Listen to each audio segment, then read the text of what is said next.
안녕하세요. 항상 채널 잘 보고 있는 중년의 여성 시청자입니다.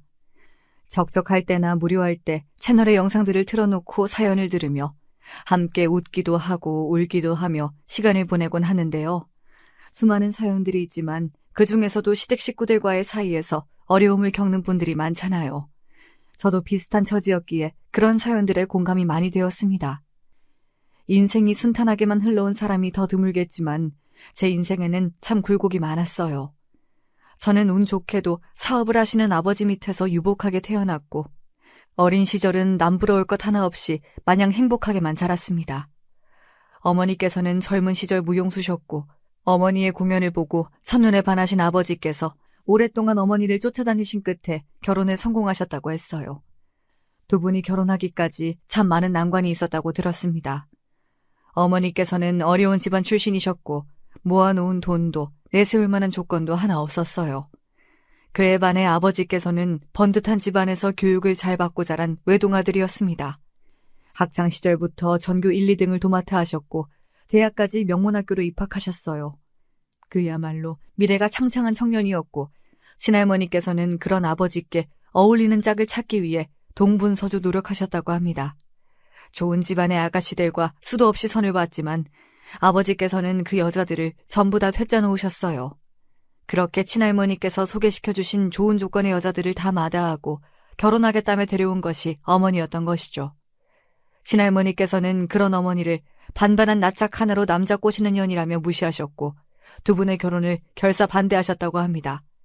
그러나 아버지께서는 어머니가 아니면 절대 결혼을 하지 않겠다 못을 박았고 결국 아버지의 고집에 못 이기신 친할머니께서 백기를 드시면서 두 분은 부부가 되셨어요. 결혼 후로 아버지는 사업을 시작하셨고 어머니는 무용수일을 그만두시고 집에서 아버지를 내조하기 시작했습니다. 두 분은 저와 언니, 딸 둘을 낳고 알콩달콩 행복하게 사셨어요. 물론 친할머님께서는 여전히 어머니를 눈의 가시처럼 여기셨습니다. 친할머니께서 어머니를 탐탁치 않아 하신 데에는 아들을 낳지 못했다는 사실도 컸어요. 친할머니께서는 언제나 남자가 있어야 집안의 기둥이 바로 선다며 무조건 아들을 낳아야 한다 어머니를 질책하셨습니다. 그러나 어머니께서는 저를 낳으신 후로 자궁이 약해져 임신을 하시지 못하는 몸이 되었고 친할머니께서는 그 뒤로 저희 가족과 거의 연을 끊다시피 하며 지내셨어요. 비록 시댁 식구들에게는 인정받지 못했지만 저희 아버지와 어머니 사이는 아주 돈독했습니다. 저희 가족은 정말 화목하고 다정한 가족이었어요. 제 어린 시절을 떠올리면 참 행복했던 기억들 뿐입니다. 사업으로 눈코 뜰 새 없이 바쁘셨던 아버지께서는 언제나 새벽부터 나가 밤늦게 들어오시면서도 저와 언니의 입학식, 졸업식 등 학교 행사에는 빠지지 않고 참석하셨어요. 어머니께서는 그런 아버지를 지극정성으로 내조하셨고 언제나 저희에게 다정하고 인자하신 분이었습니다. 저와 2살 터울의 언니는 어머니를 쏙 빼닮아 어렸을 적부터 예쁜 외모를 자랑했어요. 전에 들은 얘기로는 처음 태어났을 때부터 무슨 신생아가 이렇게 또렷하고 예쁘게 생겼냐며 병원 간호사들마저 요란하게 난리를 떨었다고 했습니다. 흰 피부에 커다란 눈, 똑 떨어진 버선 코에 가지런한 치아까지. 제가 봐도 언니는 배우처럼 예뻤어요. 그에 반해 저는 어머니보다는 아버지를 닮아 어두운 피부에 쌍꺼풀 없는 작은 눈을 가지고 태어나 언니와 닮은 구석이 전혀 없었습니다. 어렸을 적 학교 친구들은 그런 저를 놀리고는 했어요. 너희 언니랑 엄마는 예쁘던데 너는 어디서 주워온 아이 아니냐고요. 나이를 먹을 대로 먹은 지금은 그런 말 따위 한 귀로 듣고 한 귀로 흘릴 수 있게 되었지만 당시에는 어린 마음에 그런 말들이 큰 상처가 되었습니다. 가족들을 원망하기도 했어요. 저를 이렇게 못생기게 낳아준 어머니도 밉고 나와는 다르게 예쁘장한 인형 같은 언니도 밉고 비교적 못난 외모를 물려주신 아버지도 원망스럽고 점점 나이가 들수록 언니와 저의 외모는 차이가 심해지기 시작했고 저는 예쁜 언니에게 열등감을 심하게 느꼈어요. 어머니를 똑 닮아 길쭉하고 늘씬했던 언니는 무용을 시작했고 그에 반해 예체능에 특출난 재능이 없던 저는 공부를 지독하게 열심히 했습니다. 얼굴도 못나고 재능도 없는 제가 언니와 비슷해지기 위해서는 공부라도 잘해야 한다는 생각을 했거든요. 다행히도 공부머리는 좀 있었는지 노력한 만큼 좋은 결과가 따라왔고 중학교 내내 전교권의 성적을 받아왔습니다. 언니는 각종 무용 콩쿠르에 나가 매번 상을 타왔고 그럴 때마다 저는 더 열을 내서 공부했어요. 지금 와서 돌이켜보면 제가 외모가 언니보다 조금 못났다고 해서 예체능에 재능이 없고 공부를 좀 못한다 해서 부모님께서 저를 미워하시거나 홀대하셨을 리가 없는데 그때는 왜 그리 불안한 마음이 들었는지 모르겠습니다. 조금이라도 성적이 떨어지거나 부모님께 못난 모습을 보이면 마음이 불안해져 견딜 수가 없었어요. 강박증이 생겼던 것이죠. 그즈음 아버지의 사업에 차질이 생기기 시작했고 항상 화목했던 저희 집안도 점점 분위기가 좋지 않아졌습니다. 언니는 무용 콩쿠르에 나갈 때마다 새로운 의상을 맞춰야 했어요. 의상 가격만 해도 한 벌에 꽤나 큰 돈이 들어갔고 무용 레슨도 마찬가지였습니다. 부모님께서는 날이 갈수록 한숨이 늘어가셨어요. 두 분 다 저희에게 티를 내지 않으려 노력하셨지만 낯빛만 봐도 알 수 있었습니다. 고등학교에 진학하던 해 강남에 살던 저희 가족은 아파트를 팔고 다른 동네로 이사를 가게 되었습니다. 부모님께서는 더 좋은 곳으로 이사를 가는 것이라 애써 밝게 말씀하셨지만 언니와 저 둘 다 알고 있었어요. 가세가 이미 많이 기울어졌다는 사실을요. 예술대학교에 무용과에 진학하려던 언니는 결국 무용을 포기했습니다. 부모님께서는 어떻게 해서든 끝까지 언니의 꿈을 이뤄주고 싶어 하셨지만 언니는 완강했어요. 무용 말고 다른 길을 찾겠노라고요. 이제 무용은 할 만큼 해봤으니 다른 걸 해보고 싶다는 언니의 말을 가족 중 그 누구도 믿지 않았지만 어쩔 도리가 없었어요.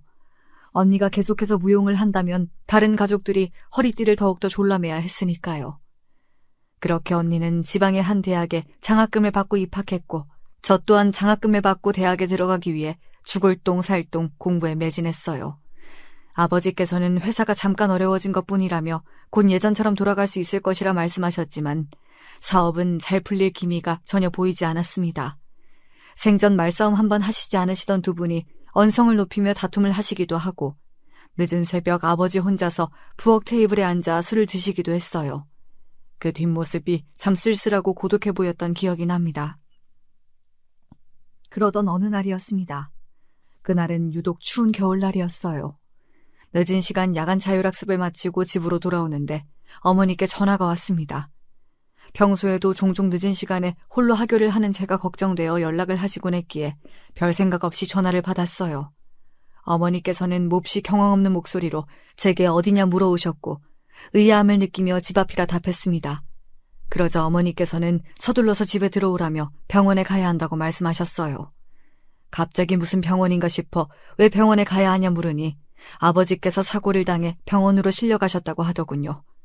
순간 상황이 이해가 잘 가지 않았고 머리가 멍해졌습니다. 그렇게 차를 타고 병원으로 향했고 아버지께서는 응급수술에 들어가셨다고 했어요. 눈길에 미끄러진 차가 앞서가던 아버지의 차를 들이박았고 사고를 낸 운전자는 그 자리에서 즉사했다고 했습니다.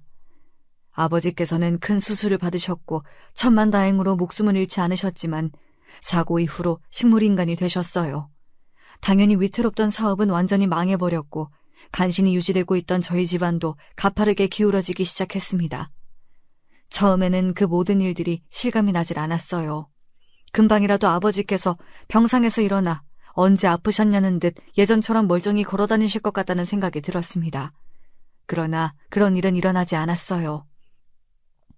아버지께서 사고를 당하시기 전 회사를 어떻게든 유지하기 위해 이리저리 손을 벌려놓았던 일들이 빚더미가 되어 저희에게 돌아왔습니다. 언니는 다니던 대학을 휴학하고 돈을 벌기 시작했어요. 한평생 집에서 저희를 돌보며 살림만 하시던 어머니께서도 바깥일을 시작하셨습니다. 당시 고등학교 3학년이었던 저는 더 열심히 공부에 매달렸어요. 이런 어려운 상황에서 다른 가족들에게 짐이 되지 않기 위해서는 반드시 전액 장학금을 받아 대학에 들어가겠다는 생각뿐이었습니다. 그러나 저희 가족에게 닥친 불행은 그것이 끝이 아니었습니다. 아버지께서는 1년이 가까운 시간이 지나도록 자리에서 일어나지 못하셨어요. 저는 목표로 하던 대학에 입학했지만 맘 편히 공부에 매진할 수 있는 상황이 아니었습니다. 저희 가족은 그 사이에 이사를 한 번 더 했어요. 아버지가 입원해 계시던 병원과 가까운 빌라였습니다. 태어나 처음으로 살게 된 빌라는 잠낡고 좁았어요. 어머니도 언니도 저도 셋 다 짐을 풀며 서로 한마디도 나누지 않았던 기억이 납니다. 계속되는 불행과 힘든 현실에 저희 가족은 점점 웃음을 잃어갔어요. 언니는 일을 마치고 돌아온 밤이면 가끔 서랍장에서 예전에 입던 무용복을 꺼내보곤 했습니다. 엄마를 닮아 언니는 참 재능 있는 무용수였어요. 무대 위에서 예쁜 옷들을 입고 긴 팔다리를 움직이며 우아하게 춤추는 언니는 참 반짝여 보였습니다. 그러나 무용을 그만둔 언니는 하루가 다르게 생기를 잃어갔습니다. 겉으로는 괜찮은 척 다 잊은 척했지만 어머니와 저 둘 다 언니가 밤마다 무용복을 끌어안고 온다는 사실을 알고 있었어요. 어머니 또한 젊은 시절 어려운 가정 형편과 가족들 탓에 꿈을 포기하셨던 분이었기에 그런 언니의 심정에 절절히 공감하셨을 겁니다. 그랬기에 더욱더 가슴이 아프셨을 거고요. 그렇지만 아무리 가슴이 아프다 한들 현실의 벽은 높았고 빚은 갚아도 끝이 없었습니다. 아버지께서는 깨어날 기미가 보이지 않았고 그래도 항상 저와 언니를 긍정적으로 다독여 주시려 노력하던 어머니께서도 한계에 다다르신 것처럼 느껴졌습니다. 어머니께서 저와 언니에게는 전혀 말씀을 하시지 않으셨기에 모르고 있었는데 아버지께서 사고를 당하신 이후로 친할머니께서 계속해서 어머니를 괴롭혀 오셨다고 했어요. 내가 너 남편 잡아먹을 년인 줄 알았다. 너 때문에 불쌍한 우리 아들이 저렇게 된 거다. 아들 하나 못 낳고 쓸모도 없는 딸년들만 줄줄이 낳아대더니 이제는 우리 아들 목숨까지 뺏어가려 하냐며 온갖 쌍욕을 쏟아내시고 심지어 아버지가 계시는 병원에 찾아와 행패를 부리신 적도 있었습니다. 저 괴물 같은 년한테 우리 아들을 맡겼다가는 이대로 장례 치르게 생겼으니 본인이 데려가시겠다며 난리를 피우는 통에 병원이 뒤집어졌었다고 하더라고요.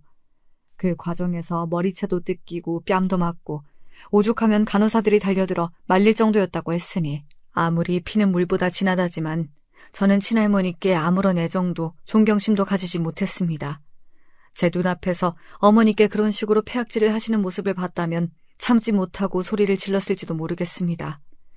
애초에 친할머니께서도 쓸모도 없는 딸년들이라며 저와 언니를 그다지 좋아하시지 않으셨어요. 친할머니 눈에는 저희 자매와 어머니가 본인의 소중한 외동아들을 뺏어간 잡년들 정도로밖에 보이시지 않았던 모양입니다. 그렇지 않아도 힘든 상황에 친할머니의 폐악질까지 더해지니 어머니는 날이 갈수록 피폐해져 가셨어요.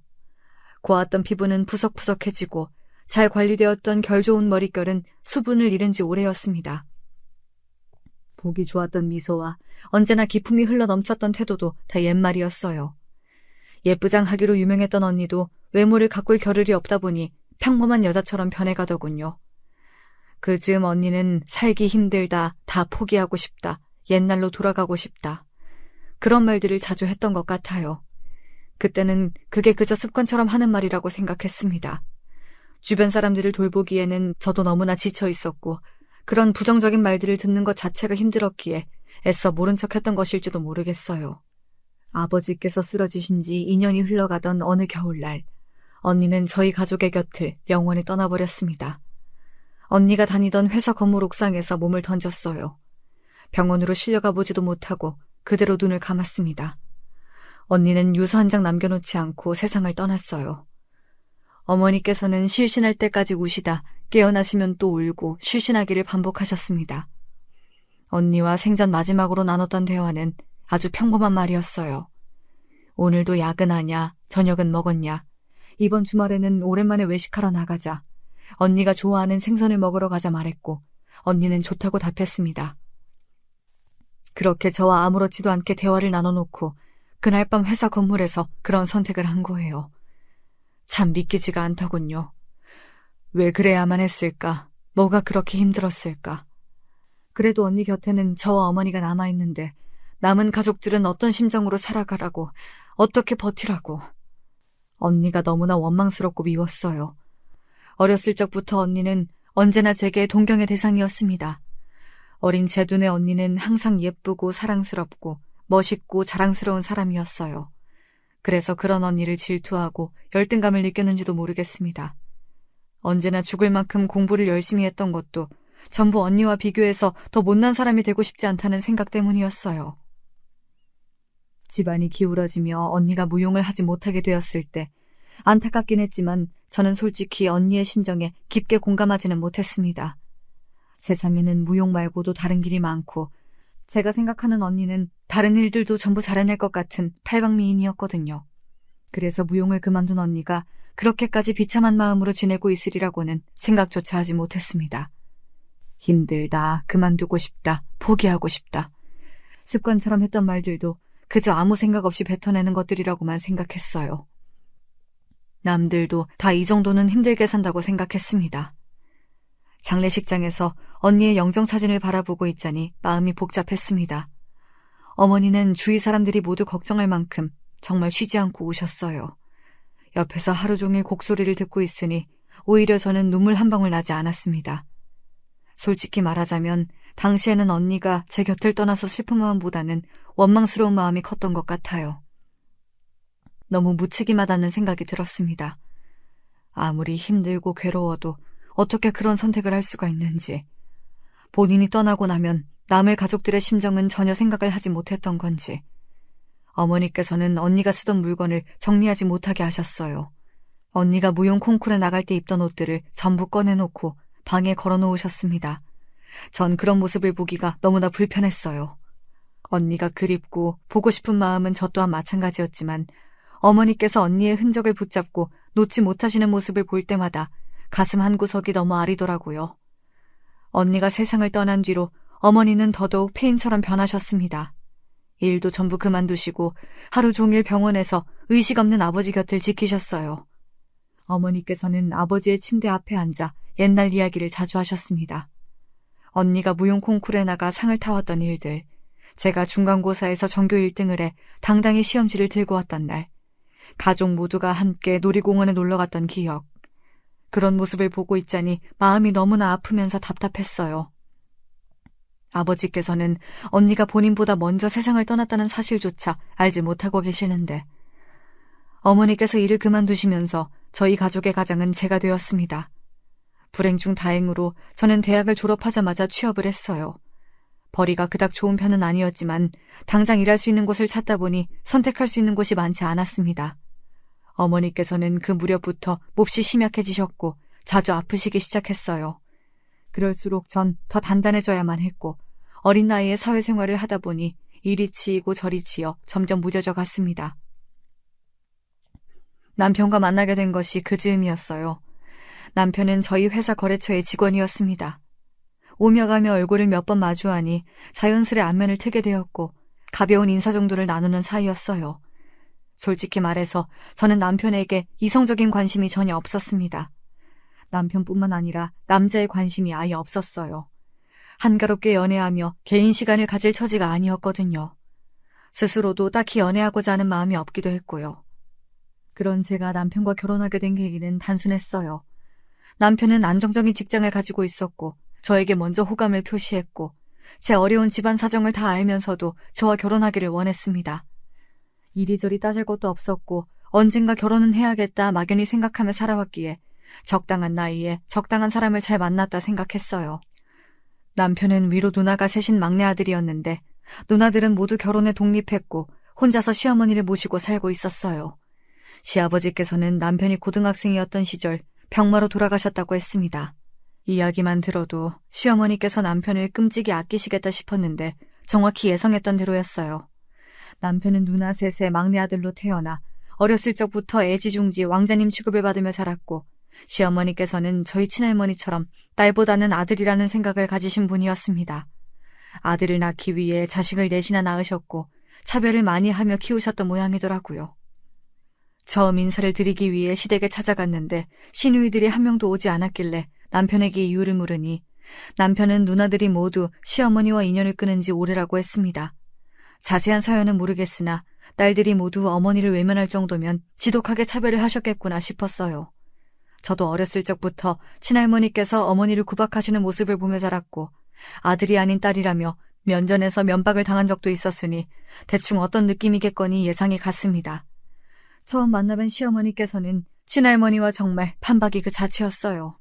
세상에 그렇게 목소리 크고 상식이 안 통하는 사람이 둘이나 있을 줄은 정말 몰랐습니다. 시어머니께서는 처음 만난 제게 돈은 얼마나 버냐, 집은 있냐, 모아놓은 돈은 있냐, 부모님은 뭐 하시냐, 애는 잘 낳을 수 있냐, 몸은 건강하냐 등등 질문 폭탄을 쏟아내더니 우리 아들이 얼마나 멋있고 대단한지 일장연설을 하시며 자랑을 하시기 시작했습니다. 본인 아들이라 그런 것이 아니라 어디 가서 이런 남자 못 찾는다. 100점 만점에 만점을 줘도 모자란 남편감이다. 아들이 하도 좋다고 졸라대서 어쩔 수 없이 허락해 준 거지. 솔직히 우리 아들이 너무 아깝다며 끝도 없이 자랑질을 하시는데 귀가 먹먹할 정도였어요. 더 기가 막힌 것은 보통 본인 어머니가 그렇게 자랑을 해대면 민망해서라도 옆에서 말려야 할 남편이 당연하다는 듯 그 이야기를 듣고 있었다는 사실이에요. 그때라도 정신 차리고 도망쳤어야 했는데 제 무덤을 저 스스로 판 것이나 마찬가지죠. 혼기가 찬 나이이기도 했고 어차피 남자가 다 거기서 거기라는 생각을 했었기에 굳이 결혼을 업거나 까다롭게 굴고 싶진 않았어요. 그리고 결혼은 남편하고 하는 거지 시어머니하고 하는 것이 아니라 생각했거든요. 친할머니의 반대를 무릅쓰고 결혼한 저희 부모님께서 행복하셨던 것처럼 저도 잘 살 수 있을 거라 생각했어요. 물론 제 예상과는 다르게 남편과의 결혼 생활은 그리 순탄하게 흘러가진 않았습니다. 일단 저희는 신혼생활을 시댁에서 시작했어요. 당연히 월세집이라도 구해 독립을 할 줄 알았던 남편은 일단 시댁에서 지내다 적당한 집이 생기면 나오자는 황당한 제안을 해왔습니다. 시집살이를 하고 싶은 마음은 추호도 없었던 저는 완강하게 거절을 했지만 이런저런 상황에 부딪혀 결국 시댁으로 들어가게 되었어요. 가장 큰 문제는 시어머니의 건강이었습니다. 병약하신 시어머니께서 도저히 혼자 지낼 수가 없다며 억지를 부리셨거든요. 솔직히 말해서 시어머니께서는 그 시대 분치고는 기골도 장대하시고 몹시 건강해 보이시는 편이었어요. 목청도 정말 크고 어딜 가서 병약해 보인다는 말은 절대 듣지 않는 분이셨죠. 혼자 지내기에 전혀 무리가 없어 보이셨는데 계속해서 아이같이 때를 쓰시니 정말 황당하기 짝이 없었어요. 그럴 거면 나도 우리 어머니 모시고 살겠다. 우리 어머니도 몸 병약하시다. 잔병 치료도 잦으시고 나 없으면 식사도 제대로 안 챙겨 드시는 분이다. 남편에게 얘기하니 남편은 그래도 어떻게 장모님을 모시고 사냐며 말도 안 되는 소리 하지 말라고 딱 잘라 거절하더군요.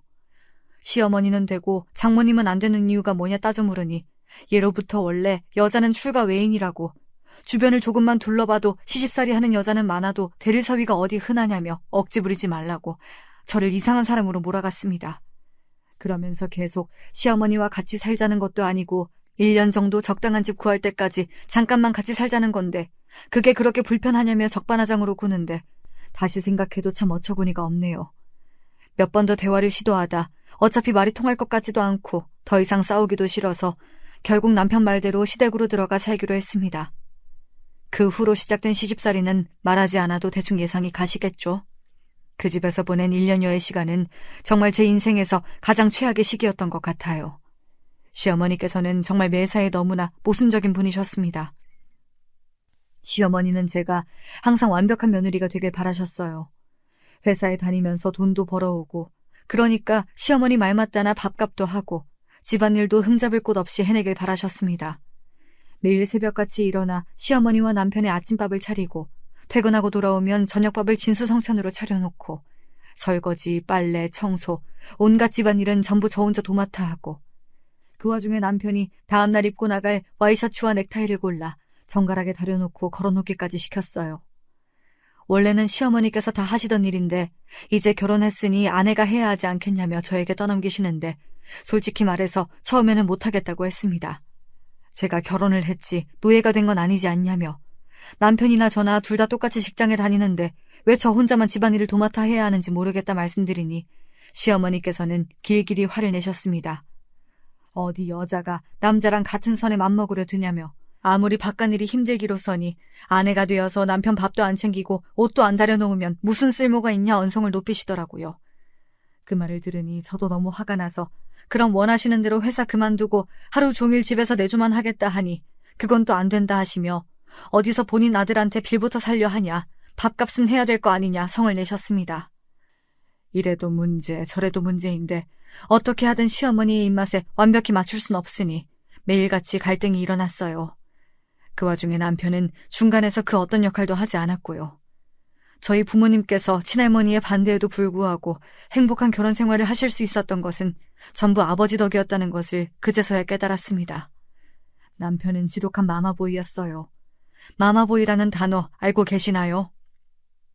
말 그대로 나이를 먹고도 엄마 차는 소년에서 벗어나지 못한 정신적으로 미성숙한 남자를 이르는 말이에요. 워낙 연애를 짧게 하기도 했고 남편이란 사람에 대해 잘 알지 못한 상태로 결혼을 했기에 그 정도로 마마보이일 거라고는 생각조차 하지 못했어요.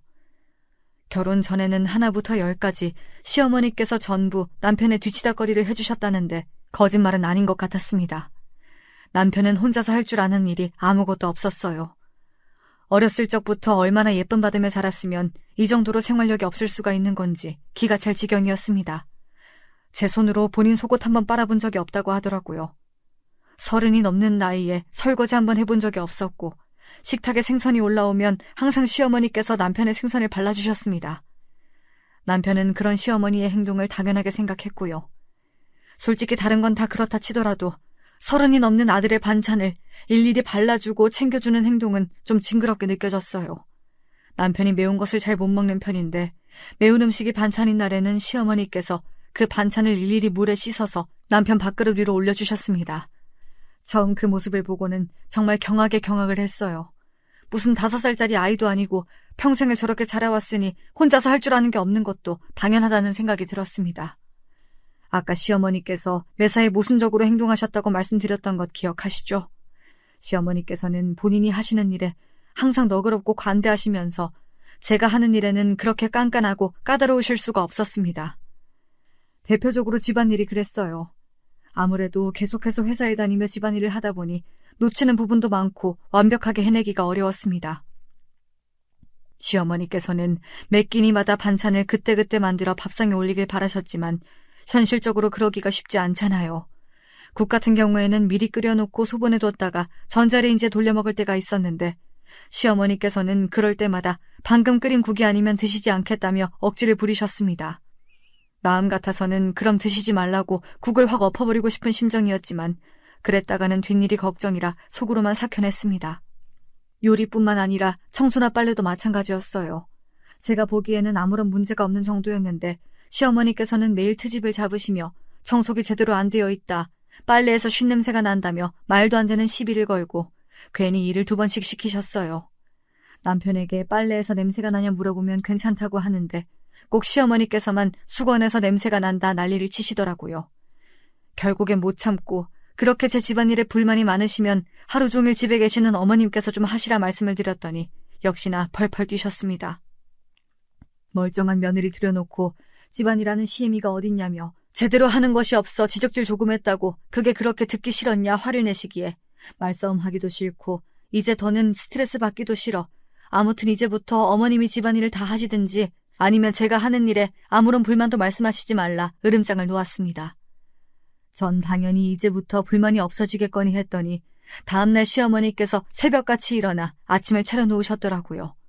얼마나 잔소리가 하고 싶으셨으면 손수 요리를 해서 며느리 밥까지 차려주시나 했습니다. 그런데 밥상이 조금 이상했어요. 이상하다기보다는 상당히 초라했습니다. 평소 시어머니께서는 제게 아무리 아침이라도 밥을 든든히 먹어야 한다며 항상 반찬을 3-4개 이상씩 차려라, 햄 같은 가공식품은 몸에 좋지 않으니 사용하지 말아라, 입에 침이 마르도록 잔소리를 하셨는데 식탁 위에 반찬이 다 탄 계란 후라이랑 스팸밖에 없는 거예요. 평소 진밥이 좋으시다며 어쩌다 밥이 좀 고슬하게 된 날에는 물 양을 정확하게 맞춰라, 이런 간단한 거 하나도 제대로 못하면서 어떻게 시집올 생각을 했냐 난리를 떠시더니 시어머니가 하신 밥은 과장 좀 보태서 거의 돌 수준으로 딱딱했어요. 시어머니 스스로도 밥상이 부족했다는 걸 알고 계셨는지 오랜만에 요리를 하려니 적응이 안 돼서 그런 거라 묻지도 않은 변명을 줄줄 쏟아내시는데 눈치 없는 남편은 밥상이 이게 뭐냐, 이런 걸 먹고 무슨 힘을 내서 출근을 하라는 거냐 투정을 부렸고 티는 내지 않았지만 고소하더라고요. 남편 말이면 껌뻑 죽는 시어머니께서 차마 저한테 화내셨던 것처럼 언성을 높이진 못하시고 아침부터 어떻게 반찬을 그렇게 많이 하냐며 원래 아침은 간단하게 먹는 거라 평소라면 절대 하시지 않은 말들을 하셨어요. 어머니, 스팸 같은 건 몸에 안 좋은데 왜 이런 걸 밥상에 올리셨어요?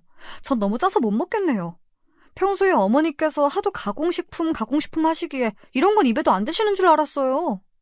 그 모습을 보니 눈꼴이 시어 스팸 이야기를 꺼내니 또 열을 내시면서 네가 지금 어디 시애미가 차려준 밥상에 트집을 잡냐 빽소리를 지르시더라고요. 제가 못 먹어서 그런 게 아니라 이런 건 몸에 안 좋아서 그렇죠. 게다가 반찬이 2개가 다잖아요. 이 사람 국 없으면 밥 안 먹는 거 모르세요? 이거 먹고 어디 회사 가서 힘이나 쓰겠어요? 남편 얘기를 꺼내니 시어머니께서는 또 입을 꼭 다무셨습니다. 그 모습을 보니 어찌나 속이 시원하던지요. 이럴 때만큼은 남편이 눈치가 없어서 다행이더라고요. 남편은 제 말에 맞다며 엄마가 먼저 사과하고 잘 풀어라. 난 와이프가 차려주는 밥이 먹고 싶다. 결혼하고 처음으로 편안한 편을 들어주었습니다. 그날 저녁은 아침에 당한 수모 때문인지 장을 한가득 봐오셔서 진수성찬을 차리셨더라고요. 잡채에 갈비찜에 무슨 생일날도 아니고 상다리가 휘어지는 줄 알았습니다. 엄마, 요리가 맛이 좀 이상한데? 엄마 원래 이렇게 요리를 못했던가? 잡채는 짜고 갈비찜은 완전 다 탔는데? 남편 말대로 시어머니께서 차리신 음식들은 완전히 빛 좋은 게살구였어요. 요리 실력이 썩 좋지 못하시다는 건 이미 알고 있던 사실이었지만 생각보다 더 맛이 없더라고요. 남편은 그런 시어머니께 한동안 제 요리를 먹다 보니 입맛이 거기에 적응을 한 것 같다며 도저히 맛없어서 못 먹겠다 짜증을 내고 젓가락을 내려놓았고 시어머니의 당황한 표정을 보며 속이 시원했습니다. 그동안 그렇게 제 요리에 감나라 배나라 참견하며 잔소리를 하시더니 정작 본인이 한 요리들은 제가 차린 것만 못했으니까요. 그렇게 집안일을 놓고 벌어진 시어머니와 저의 싸움 아닌 싸움은 결국 제 승리로 끝이 났습니다. 그동안 쉴 새 없이 귀를 따갑게 만들던 잔소리가 싹 사라지니 조금 살 것 같더라고요. 물론 여전히 매일같이 회사 일과 집안일을 병행하는 것은 쉬운 일이 아니었지만 적어도 마음만큼은 편했습니다. 그렇게 시댁에서 3명이 살기 시작한 지 1년이 다 되어갈 무렵 일이 터졌어요. 남편의 누나, 그러니까 시누이 중 한 명이 이혼을 하게 되어 다시 친정으로 돌아오게 된 것이었습니다. 인연을 끊고 살았다더니 막상 갈 곳이 없으니 친정을 찾아나 보더라고요. 솔직히 그 모습이 썩 보기 좋진 않았어요.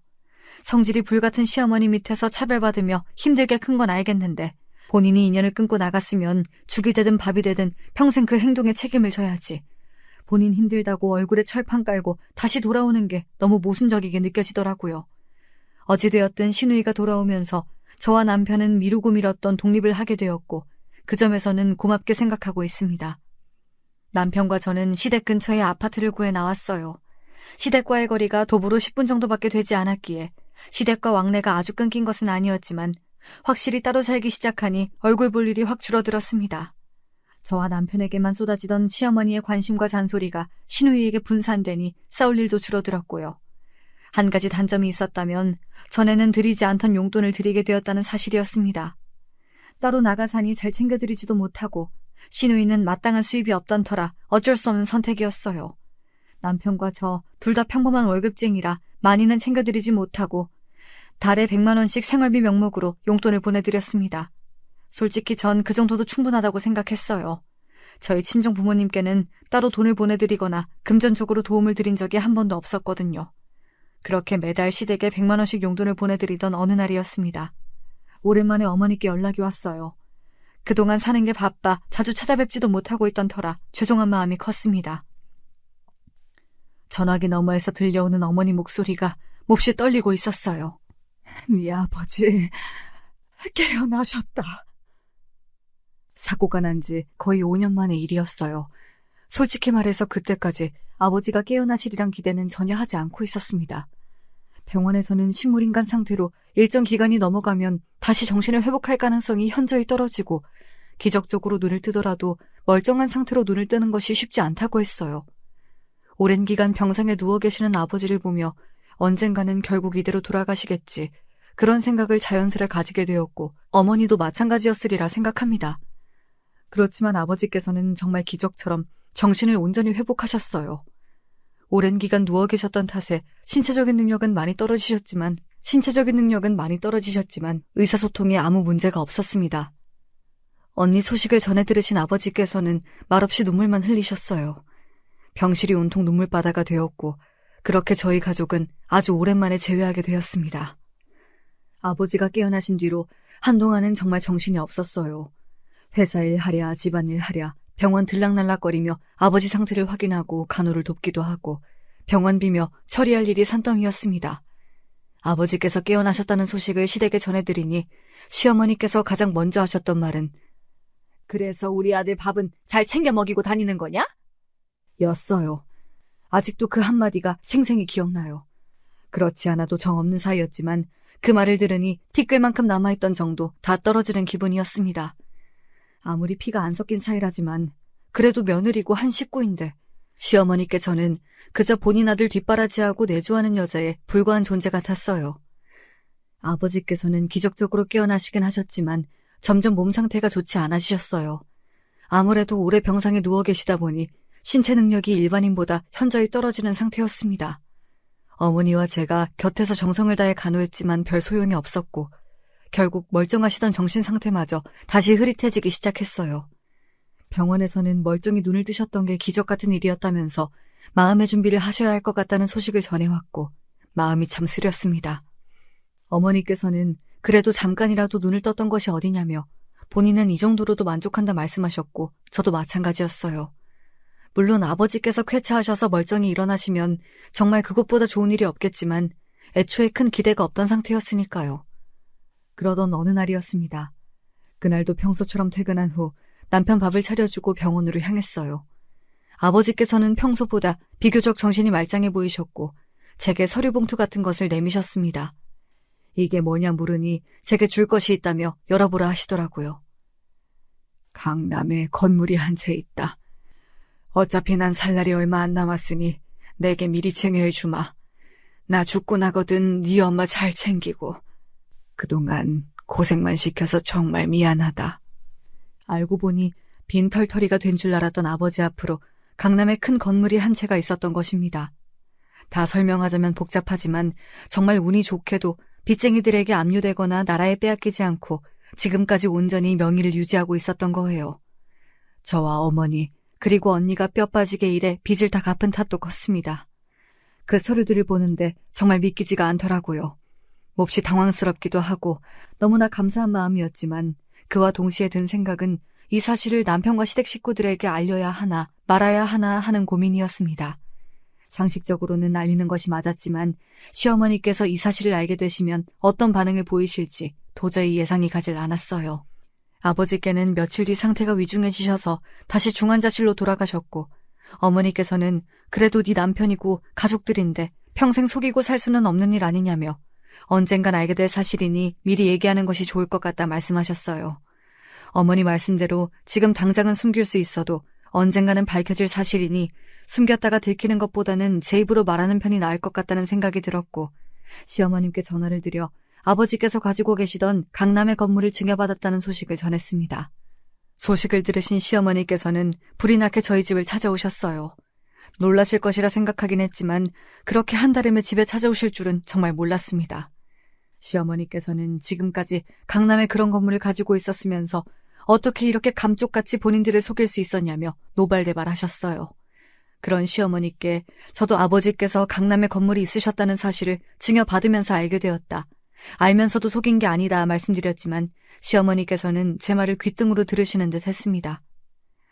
강남 건물이면 월세만 해도 장난이 아니겠네. 그동안 속인 게 괘씸해서라도 돈을 더 받아야겠으니 앞으로 한 달에 500만 원씩 보내라. 시어머니께서는 마치 제게 돈을 맡겨놓기라도 하셨다는 듯 당당하게 용돈을 요구하셨어요. 그것도 한 달에 500만 원이라는 거금을요. 물론 시어머니 말씀대로 강남의 건물에서 월세가 많이 들어오긴 하겠지만 그렇다 해서 제가 시어머니께 드리는 용돈의 금액을 올려드릴 의무는 전혀 없었습니다. 애초에 시어머니께서 왜 이렇게까지 지금껏 속았다며 억울해하시고 당당하게 돈을 요구하시는 건지 이해가 가질 않았어요.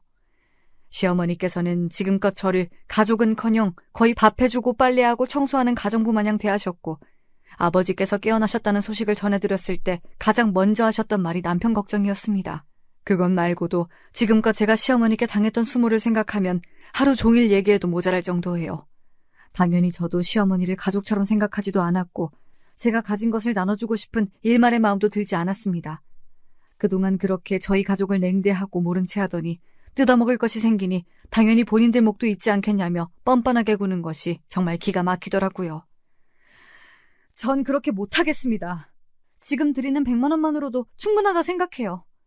애초에 저희 아버지께서 주신 건물에서 나오는 돈을 왜 어머님이 가져가시려 해요? 무슨 자격으로요? 뭐야? 이것이 지금까지 시애미를 속여먹은 것도 모자라서 어디서 따박따박 말댔구야. 그렇게 못하겠으면 이혼을 하든가. 어머니 말씀 한번 잘하셨네요. 저 더 이상은 못 참겠어요. 저도 어머니 같은 시어머니랑 혼자선 아무것도 못하는 남편 더는 필요 없어요. 이혼하겠습니다. 이혼 얘기를 꺼내면 제가 빌빌 길 줄이라도 아셨는지 시어머니께서는 눈에 띄게 당혹스러운 반응이셨어요. 남편은 무슨 이런 일로 이혼까지 하냐며 이제 돈도 많이 들어올 텐데 용돈 좀 올려드리는 게 뭐 그리 어렵냐고 난리냐 꼴값을 떨어대고 둘 다 너무 지긋지긋해서 꼴도 보기 싫어 그대로 집 밖으로 쫓아냈습니다. 그러고 나니 속이 시원하더라고요. 내가 뭐하러 지금까지 저 꼴을 다 참고 살았나 싶기도 하고요. 그렇게 간만에 편안한 밤을 보내고 아침에 출근 준비를 하고 있는데 남편에게 전화가 왔습니다. 여보, 큰일 났어. 우리 엄마가 병원에 실려갔어. 갑자기 그게 무슨 소리냐 물으니 글쎄 어머니께서 본인이 아들 결혼을 잘못 시켜서 아들 인생을 망쳤다며 어젯밤에 약을 먹고 죽어버리겠다 난동을 피우셨다는 거예요. 그렇게 수면제를 한가득 먹고 병원으로 실려가 위세척을 받으셨다는데 당황스럽긴 했지만 그래도 걱정되는 마음에 한 걸음에 병원으로 달려갔습니다. 그런데 위세척을 받고 누워있다던 시어머니는 병원 그 어디에도 계시지 않았고 남편에게 전화를 해보니 너무나 당혹스러운 목소리로 벌써 병원에 도착했냐. 실은 아까 어머니 모시고 퇴원해서 집에 가는 길이다. 횡설수설을 했습니다. 그 꼴을 보니 딱 알겠더라고요. 전부 다 거짓말이구나. 나보고 죄책감을 좀 느껴보라고 생쇼를 한 거구나 하고요. 순간 어찌나 화가 나던지요. 저희 언니가 어떻게 세상을 떠났는지 다 알고 있는 사람들이 도대체 무슨 생각으로 그런 짓을 벌인 것인지 도저히 이해가 가질 않았습니다. 남편은 전부 어머니가 시켜서 한 일이라며 시어머니께서 이렇게 하면 분명 제가 반성하고 돌아올 것이라 말했다고 속 뒤집어지는 소리를 했습니다. 솔직히 어제는 홧김에 이혼 얘기를 꺼냈던 것이었지만 이런 일까지 당하고 나니 정말 더 이상은 도저히 이 사람들이랑 가족처럼 살기 어렵겠다 싶었어요. 다시는 내 얼굴 볼 생각하지 말라며 소리를 고래고래 지르고 그 길로 어머니를 찾아가 이혼하겠다 말씀드렸습니다. 처음에는 그게 무슨 소리냐며 저를 말리려 하시던 어머니께서도 제 이야기를 다 들으시고서는 그런 인간들하고는 연을 끊어야 한다며 노발대발 하셨어요. 그동안 어찌나 참고 살았는지 어머니께 말씀을 드리는데 저도 모르게 눈물이 줄줄 흘렀습니다. 맘 같아서는 바로 인생에서 치워버리고 싶은 인간들이었지만 그동안 당해온 세월이 억울해 도저히 그냥은 이혼을 못 해주겠더라고요. 결국 변호사를 찾아가 소장까지 썼고 지금은 이혼 소송이 진행 중입니다. 당연히 상황은 제게 유리하게 흘러가고 있어요. 그동안 시댁 식구들이 저를 가정부처럼 부려먹은 것, 제게 막말을 쏟아내며 인격적으로 모독한 것, 말도 안 되는 요구를 하며 금전적으로 협박한 것까지. 겨우 위자료 몇 푼 받는다고 제가 그동안 당했던 서름이 풀리진 않겠지만 그거라도 받아야 속이 좀 시원해질 것 같아요. 얼마 뒤면 지긋지긋한 소송도 곧 끝이 나고 한 가지 더 좋은 소식이 있습니다. 중환자실에 들어가셨던 아버지께서 상태가 많이 호전되어 일반 병실로 자리를 옮기셨어요. 사실상 이제는 정말 거의 돌아가셨다 생각하고 있었는데 병원에서도 믿기지 않는 수준이라며 2번의 기적이 일어난 것이나 다름없다고 말했습니다.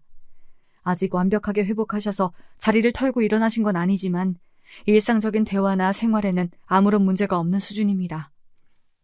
아버지께서 퇴원하시면 지금 살고 있는 아파트를 처분하고 부모님과 함께 병원 근처에서 셋이서 살 생각이에요. 이렇게 가족이 다시 모여 살 날이 오리라고는 생각하지 못했었는데 참 묘한 감정입니다. 물론 언니가 곁에 없기에 모든 가족이 완벽하게 제외한 것은 아니지만 그래도 오랜 시간이 지난 지금에서야 언니의 죽음을 온전히 받아들일 수 있게 된 것 같아요. 언니가 세상을 막 떠났을 때는 이별을 슬퍼할 새도 없이 현실을 살아가느라 언니의 죽음을 가슴 깊은 곳에 묻어놓고 꺼내볼 생각을 하지 못했거든요. 그래서 슬픈 줄도 몰랐던 것 같아요. 저와 어머니를 두고 먼저 떠나버린 언니가 마냥 원망스럽기만 했고요. 그렇지만 시간이 많이 흐른 지금에서야 언니가 참 그립고 보고 싶고 언니를 떠올리면 가슴 한켠이 아린 기분이 듭니다. 동생인 제가 이 정도인데 부모님께서는 심정이 어떠시겠어요? 가슴이 정말 천갈래 만갈래로 찢기는 심정이시겠죠. 그 마음을 잘 알고 있기에 제가 더 밝고 씩씩하게 부모님을 모시고 지내려 노력하고 있습니다.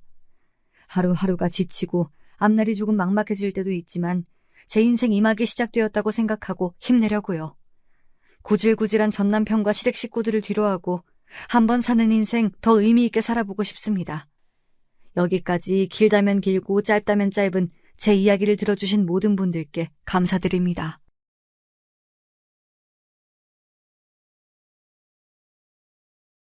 안녕하세요. 하루하루 죽는 심정으로 견디다가 이제 겨우 살구멍을 찾은 40대 여성입니다.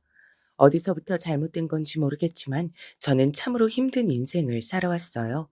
원체 유복하고 편하지 않던 삶인데 결혼으로 도망쳤다가 이런 벌을 받게 된 걸까요? 저는 어릴 때부터 결혼에 부정적인 부모님을 만나 꼭 결혼은 안 해도 된다는 소리를 입버릇처럼 듣고 자랐어요. 근데 전 청개구리라 듣기 싫었고요. 결혼 같은 거 그냥 하지 마. 네 아빠 같은 사람 만나 살면 인생이 지옥이고 엉망진창 되는 거야. 엄마, 그런 소리 좀 아빠 듣는 데서 하지 마. 왜 또 굳이 싸우려고 일을 벌여? 내가 틀린 소리 했어? 네 엄마 사는 거 봐라. 결혼만 안 했어도, 너만 안 태어났어도 이 궁상은 안 떨고 살았어. 뭐가 어쩌고 저째? 이 여자가 정말 당신 좋을 말할 때 입 안 다물어? 이런 분위기 안에 갇혀 있으니 제 정서가 좋을 리가 있나요? 하나밖에 없는 여동생은 더더욱 부정적인 가치관을 갖게 됐어요. 언니, 난 그냥 엄마 아빠 말 듣고 결혼 안 하려고. 결혼 안 하고 엄마 아빠한테 빌부터 살아야지. 본인들이 하지 말랬으니까 말 들을 거야. 과연 여동생과 저 둘 중 누가 더 부모에게 효도를 하는 자녀일지 모르겠어요. 저는 이런 바램들과 달리 결혼을 했답니다. 원래 결혼은 사기란 우스갯소리가 있지만 전 진짜 그런 상황 안에 있었던 것 같아요. 우리 집은 엄마만 혼자 계셔서 좀 적적하긴 하지만 그래도 아들들끼리 잘 뭉치거든. 자기는 자매만 있고 우리 집은 형제들만 있으니 이것도 참 신기한 우연이다. 그치? 그러게 우리 엄마도 아들 생긴다고 좋아하시더라. 옛날부터 아들 타령에 한이 맺힌 사람이거든. 어머니도 나 이뻐해 주시니까 좋아. 저희 어머니는 결혼 초반엔 저한테 특별히 바라는 게 없다고 하시더라고요. 그런데 딱 한 가지 종교 강요가 있었어요. 다른 거 다 필요 없고 난 네가 성당만 다녔으면 좋겠다. 그동안 종교 생활 아무것도 안 했으면 이번에 해보고 열심히 다니면 되지. 어머니, 전 그냥 이렇게 사는 게 좋아서요. 아직 어디 신을 믿고 그러고 싶진 않아요.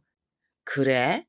근데 난 우리 정훈이랑 네 시동생 평생 성당 다니며 키웠어요. 며느리도 같은 뜻으로 맞을 생각이었는데 네 마음이 편하길 기다려봐야지. 처음엔 이렇게 풀어주시는 듯 했지만 이건 제 큰 착각이었어요. 그리고 이때까지만 해도 엄마랑 아빠는 제가 시집 잘 갔다고 생각하셨답니다. 두 분이 이런 표현은 절대 하는 편이 아니고 여동생을 통해서 듣게 된 얘기예요.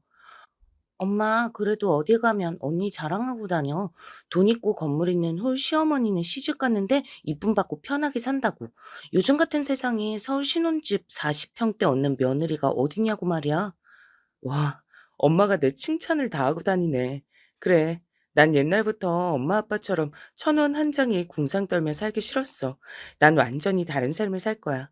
그거야 언니 마음인데 너무 그런 얘기 엄마한테 다 하지 마. 나까지 빨리 시집 가라고 한단 말이야. 이런 얘기가 나올 정도로 제 결혼 생활은 무던하게 흐르는 듯 했는데요. 첫 아기가 생기고 난 뒤부턴 어머님 변하시더군요. 그것도 오래 참은 거라면서요. 나는 우리 서율이 태어날 때까지만 참았어. 주변에 보니까 며느리랑 뜻 맞으려면 그때까진 참으라고 하더라. 내 속이 진짜 속이 아니었다. 네? 어머니, 근데 저는 정말 성당 안 다닐 거예요. 지금 남편이랑 같이 애기 보고 하는 것만으로도 시간이 너무 부족한데. 다른 거 하라는 게 아니잖아. 그냥 정한 날짜마다 같이 가기만 하면 돼. 가서 애도 봐주고 할 테니까 너무 그렇게 앓는 소리 하지 마라. 내가 얼마나 그간 말도 못하고 입 닫고 답답하게 살았는지 아니? 어머니는 이때 아주 완강하게 의사를 표현하셨고 저도 사실 이 무렵에 어머니 도움이 필요한 터라 참았어요. 왜냐면 아기를 낳았고 당장 조리도 해야 되는데 친정에선 도움을 줄 수 없었거든요. 어머니가 따로 돈 들여서 도우미를 보내주셨어요. 나처럼 이렇게 며느리 대우해주는 시어머니가 어딨어. 전지에 둘러봐도 찾기 쉽지 않을 거다. 그런데다가 너 잘 되라고, 너 복 빌어주게 성당도 다니자고 하고 유정이 너는 시댁 잘 만난 줄 알아. 하지만 저는 점점 늘어가는 자잘한 요구들이 불편해졌어요. 당연히 이 무렵에 남편이랑도 얘기했지만 별로 시원치 않았어요. 성당 가는 게 뭐가 힘들어. 당신은 다른 종교 갖고 있던 사람도 아니잖아. 그냥 가자고 하시면 잠깐 왔다 갔다 하면 돼. 그걸로 끝나는 게 아니니까 문제지. 몇 번 갔지만 나보고 받으라고 하시는 교육만 몇 갠데 왜 자꾸 그런데 나를 집어넣으려고 하시는 거야. 음. 자기야, 말 좀 가려서 했으면 좋겠다. 당신을 집어넣으려고 한다니. 우리 엄마가 아주 이상한 사람처럼 들리잖아. 그럼 아냐? 우리나라는 명백히 종교의 자유가 있는 나라야. 나한테 설명해 주시는 것까진 괜찮은데 이렇게 강압적으로 나오시는 건 싫어. 결국 이처럼 고부 갈등은 부부 갈등이 돼버렸어요. 저와 남편도 사이가 막 무탈한 건 아니고 육아 관련해서 둘이 다툴 때가 좀 있었거든요. 역시나 남편은 이 부분에서도 저랑 자꾸 반대 의견을 내더군요. 일주일에 한 번만 나가는 거고 교육하는 데 시간 많이 안 써도 돼. 내가 애기 봐주면 되잖아. 그런 사소한 걸로 자꾸 엄마랑 부딪히고 싸우고 그러지 마. 내가 장모님이랑 그럼 좋겠어. 뭐? 우리 엄마가 언제 나서서 당신한테 이래라 저래라 한 적이 있어? 우리 집은 아무것도 강요 안 해. 어머니가 저렇게 일방적이신 거지. 하지만 남편은 여기서 본인도 내심 생각하고 있었던 마음을 내보이더군요. 저는 이 부분은 우리 친정에 말하기 창피해서 참아봤어요. 솔직한 마음으로 이런 말까진 하기 싫었는데 당신이 그런 식으로 비교하면 나도 말해야지. 우리 엄만 노후를 끌어다가 우리 집도 사주고 서율이 태어나고 용돈이랑 애기 옷까지 사주시잖아. 그러니 엄마도 할 말이 많은 거지. 지금 돈을 이유로 들어서 날 궁지에 모는 거야? 우리 친정은 돈 되는 거 없으니까 어머니 말 들으라 이거지? 마음대로 생각해. 난 전혀 그런 의도가 아니니까. 남편은 이렇게 말을 던져놓고 뒤로 빠지는 편이었고 애가 태어나고 우린 더더욱 더 자주 다투게 됐어요. 거기에 어머니까지 성당 강요에 혈안이 되어서는 제 정서는 조금씩 나빠지게 됐답니다. 그런 와중에 우리 시댁인 새 식구가 들어오게 됐어요. 저보다 더 무뚝뚝한 성향이지만 직업은 아주 좋은 동서가 나타났답니다. 어머니는 처음부터 꽤나 자랑을 하셨어요. 아마 저한테 감정이 있어서 더 그랬나 봐요. 여기 우리 새로 만난 둘째 며느리 영미야. 승현이가 보는 눈도 있고 해서 아주 괜찮은 아가씨를 데려왔지. 지금 검사로 일하고 있대. 얼른 이리 가까이 와서 인사해. 아, 네, 안녕하세요. 처음 뵙겠습니다. 그러자 남편도 옆에서 너스레를 떠는데 너무 얄밉더라고요. 와, 우리 집에 검사가 들어오다니 대박이다. 승윤이 덕을 내가 이렇게 보네. 이러면서 다들 반기는 분위기였고 저도 그럭저럭 환영을 해줬어요. 그런데 저랑 다른 게 있다면 동서는 확실히 좋은 직업이라 그랬던 걸까요? 딱히 종교 강요도 받는 것 같지 않고 시댁과 신혼집 거리도 아주 멀었답니다. 이 부분은 남편이 저 들으란 듯이 말해서 알았어요. 승현이랑 재수 씨네는 자기들이 집 얻어서 살고 있어. 알다시피 재수 씨 능력도 괜찮고 처가도 잘 사는 편이라던데. 집은 남자만 왜 다 하냐면서 자기도 보태겠다고 했대. 아, 그래. 대단하네, 그래. 능력 있으면 그렇게 해서 사는 게 맞지. 이런 말을 하면서도 새삼 남편이 절 비꼬는 듯한 분위기에 져버린 것 같아서 속상하더군요. 남편은 제가 어머니랑 사이가 나빠지니 어째 점점 저한테도 빈정대기도 하고 묘하게 한숨을 쉬어대곤 했어요. 승현이 저 녀석 어릴 때부터 여자들 똑똑하게 잘 만나고 다니더니 장가도 제대로 잘 갔어. 막판은 저렇게 건실하고 집안 좋은 재수 씨를 들이네. 처가에서 그렇게 툭 하면 부르고 용돈도 주고 그런데. 얼씨구, 그런 당신도 어머니한테 용돈 받잖아. 장모님 용돈까지 추가로 더 받고 싶은 거야? 나 먹고 살 돈이 없으니까 그러지. 버는 돈 죄다 와이프한테 줘버리고 애기랑 와이프는 신나게 쓰고 난 내 용돈 20만 원으로 살잖아. 남편은 본인 급여 400에서 용돈 20을 엄청나게 탓하면서 짜증을 냈었거든요. 이 부분은 저도 할 말이 있는데 이 또한 무시당했어요. 월급 400에서 당신 용돈 20만 원인 게 누가 들으면 그 380을 마누라가 먹고 노느라 다 쓰는 줄 알겠다. 내 용돈은 5만 원도 안 돼. 지하철 타거나 커피값 간신히 내는 정도야. 지인들이랑 밖에서 밥 먹어 본 적도 없어. 당신만 희생해? 그니까 왜 엄마한테 나간다고 대들어가지고 일을 이렇게 만들어? 엄마도 화나니까 니들끼리 알아서 나가 살라고 집 비우라고 난리지. 이 말처럼 전 어머니랑 대판하게 됐거든요. 몇 번 성당 가자고 하시는 거 맞춰들었더니 단 한 주도 안 빠지고 따라가길 원하셨어요. 그러다가 더 확장되어 생전 저는 경험도 안 해본 제사도 늘리시더라고요. 애들 아빠 있을 땐 진즉 이렇게 다 하다가 나도 먹고 살기 힘들어서 빼놨었어요. 근데 이젠 며느리들도 하나씩 들어왔으니까 다 해야지. 그래, 진즉에 이렇게 했어야 해. 어머니, 아시다시피 서유리가 이제 돌 지난 참이라 전 그렇게까진 못해요. 그리고 어머니가 세우신 제사 계획은 한 명이선 절대로 못해요. 아니, 둘이라도 모자라다고요. 이러니 어머니랑 저는 점점 뾰족해져서 아기가 예민해져서 우는데도 계속 싸운 거예요. 너는 어쩜 그렇게 맨날 안 되는 것만 얘기하니? 시어머니 얘기 다 들어보지도 않고 맨날 무작정 탁탁 잘라버리더라. 그렇게 전부 네 맘대로 하고 살 거면 왜 결혼했어? 아니, 어머니 그게 아니라 전 자르는 게 아니고 지금 상황에서 가능한 것만 말씀드린 거예요. 됐어. 나도 이제 마냥 네 기분에만 다 맞춰주며 살진 못하겠다. 성당도 제대로 안 나오고 뭐래도 다 싫다고 하고 네 뜻대로 해주마. 대신 니들 능력대로 살아. 나 그 집도 팔아버릴 테니까 새로 알아봐라. 네? 어머니, 지금 갑자기 그렇게 말씀을 하시면 어떡해요. 저랑 남편이랑 서유리는 어디 가라고요.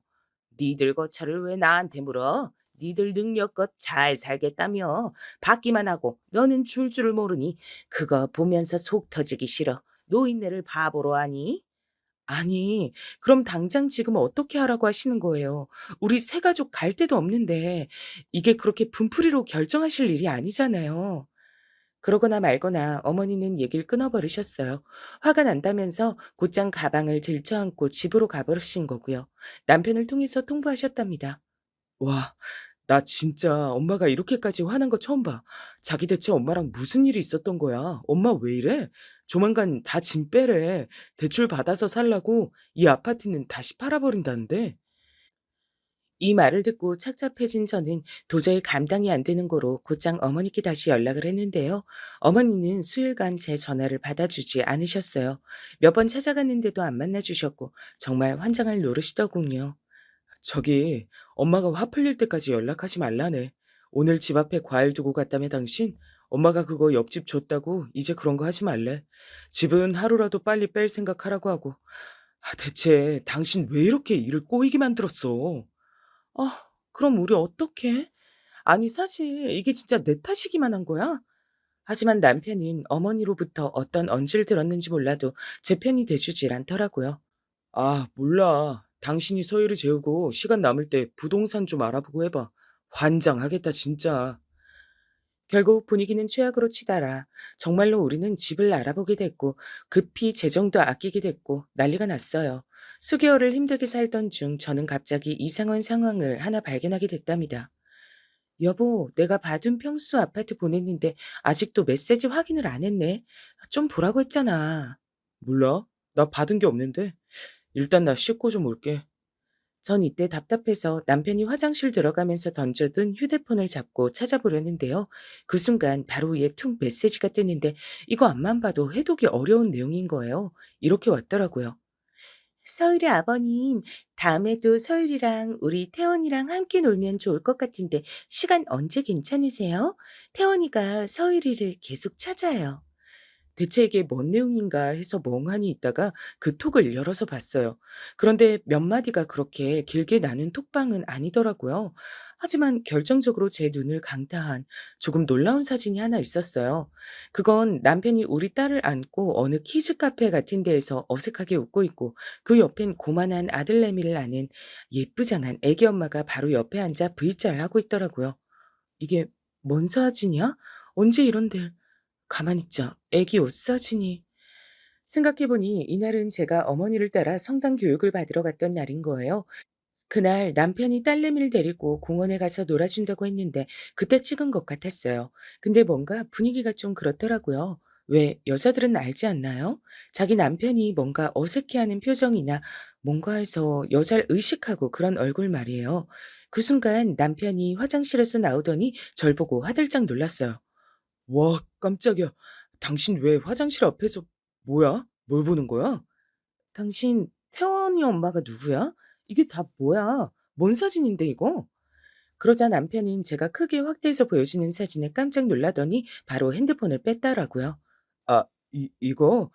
이거 그거 그때 저기 언제지? 잠깐만. 머리 물기 좀 닦고. 뭐야. 왜 핸드폰을 몰래 보냐고. 저번에 내가 어머니 따라 성당 갔을 때 맞지? 당신은 서율이랑 공원 간다고 했던 그날인 것 같은데? 어 맞아. 그때일 거야. 맞아. 서율이랑 같이 갔어. 와중에 전 냉정을 찾기 힘들었지만 아주 건조하게 읊어댔어요. 당연히 그랬겠지. 그때 사진인 것 같네. 당신은 몰라도 애는 머리 펴서 보냈고 어떤지 난 기억하니까. 그게 그날 공원 갔을 때 서유리가 잘 놀아서 어쩌다 보니까 나도 혼자 왔고 거기에 엄마도 혼자 왔고 애들 밥 먹일 때 되고 그래서 애들 놀게 한 거야. 그래? 근데 뭐 이렇게 사진까지 찍었대. 그리고 당신 나한테 그런 말 전혀 안 했잖아. 저는 괜히 억하심정인지 몰라도 그 사진 속 이쁘장한 여자가 묘하게 우리 남편 쪽으로 얼굴을 기울고 있는 게 참 싫더라고요. 결혼한 여자들이라면 대부분 이런 거 싫지 않을까요? 이상하게 끼부린다는 느낌이 들었어요. 당신, 내가 서율이 데리고 요암 놀이터 가서 논다고 쳐? 그때 또래 애 아빠가 옆에 와서 애들끼리 잘 놀면 그렇게 다 같이 한 차를 타고 이동해서 밥 먹고 사진도 저러고 찍으면 어떨 것 같아? 뭐? 그 새끼 가만 안 두지. 그 완전 미친놈 아니야? 얼씨구. 나한텐 지금 당신이랑 저 애 엄마가 딱 그 상황이야. 그날 같이 한 차로 움직이고 밥까지 먹고 사진은 왜 찍어서 갖고 있는 건데?